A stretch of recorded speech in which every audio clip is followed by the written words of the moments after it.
Hi friends, स्वागत है आप सभी का अमेजिंग हिस्ट्री चैनल में। मैं हूं आपका दोस्त स्मित प्रजापति और आज मैं आपको बताने जा रहा हूं नेताजी सुभाष चंद्र बोस की मृत्यु के रहस्यों के बारे में।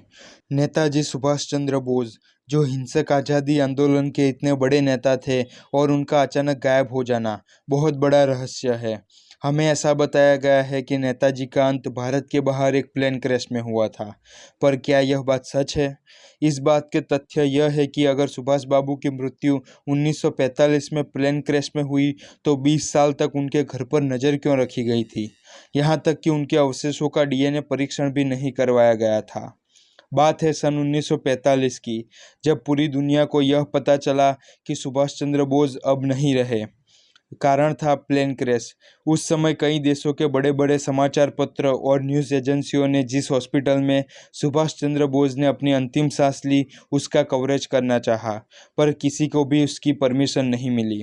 सबसे हैरानी की बात तो यह है कि इतने बड़े नेता जो जापान, जर्मनी और रशिया के बड़े बड़े नेताओं से मिलते थे, जो हिटलर से भी मिले, उनकी मृत्यु का डेथ सर्टिफिकेट तक भी नहीं बना है। डेथ सर्टिफिकेट तो इचिरो उकुरा नामक जापान के एक सैनिक का है। सन 1949 में आज़ादी के केवल 2 साल बाद ही प्रधानमंत्री जवाहरलाल नेहरू जी ने खुद इतिहासकार प्रफुल्ल चंद्र गुप्ता को नियुक्त किया था। उनका काम सिर्फ यही था कि आज़ाद हिंद फौज पर अभ्यास करना और सुभाष चंद्र बोस के बारे में पता लगाना। यह सब कार्य कुछ महीने नहीं परंतु 3 साल तक चला था और 490 पेज के दस्तावेज उन्होंने तैयार किए थे, लेकिन यह दस्तावेज कभी पब्लिश ही नहीं किए गए। कई लोग ऐसा मानते हैं कि सुभाष चंद्र बोस रशिया में ही थे और 1985 तक कई सरकारी अधिकारियों को उनके बारे में जानकारी भी थी। जवाहरलाल नेहरू की बहन विजया लक्ष्मी पंडित ने रशिया में एक बार अपने दौरे पर एक किस्सा ऐसा कहा था जिसे सुन आप आश्चर्य में पड़ जाएंगे।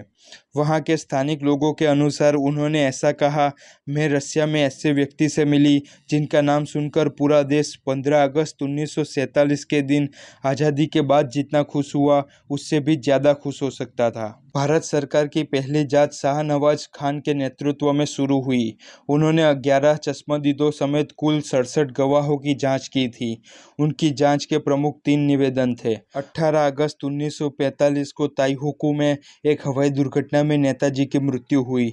उनका अंतिम संस्कार भी किया गया था। उनकी राख टोक्यो के रेनकोजी मंदिर में पड़ी हुई है। भारत सरकार की दूसरी जांच शुरू हुई 1970 में। उस समय सेवानिवृत्त न्यायमूर्ति जीडी खोसला के अधीन खोसला आयोग का गठन किया गया था, लेकिन उससे कुछ नया नहीं निकला। सन 1999 में एक और जांच शुरू हुई। यह पहली जांच थी जो ताइवान में जाकर भी हुई।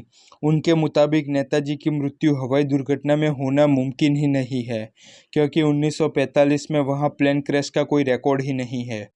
ताइहुकू के सैन्य अस्पताल के मुख्य डॉक्टर योशिमी तानेयोशी ने कहा था, जब उन्हें बिस्तर पर लेटाया गया तो मैंने व्यक्तिगत रूप से उनकी चोटों को साफ किया था।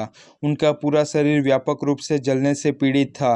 उन्होंने पहली दोनों जांच में यही निवेदन दिया। योशिमी ने कहा, मैं आपके लिए कुछ कर सकता हूँ। तब नेताजी ने कहा, मेरे सर पर खून दौड़ रहा है, मैं सोना चाहता हूँ। तब योशिमी ने उन्हें एक इंजेक्शन दिया, फिर वह कोमा में चले गए और फिर कभी उठे ही नहीं।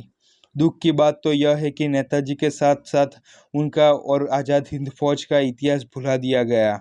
सुभाष चंद्र बोस का देहांत 18 अगस्त 1945 को ताइवान में एक प्लेन क्रैश में हुआ था।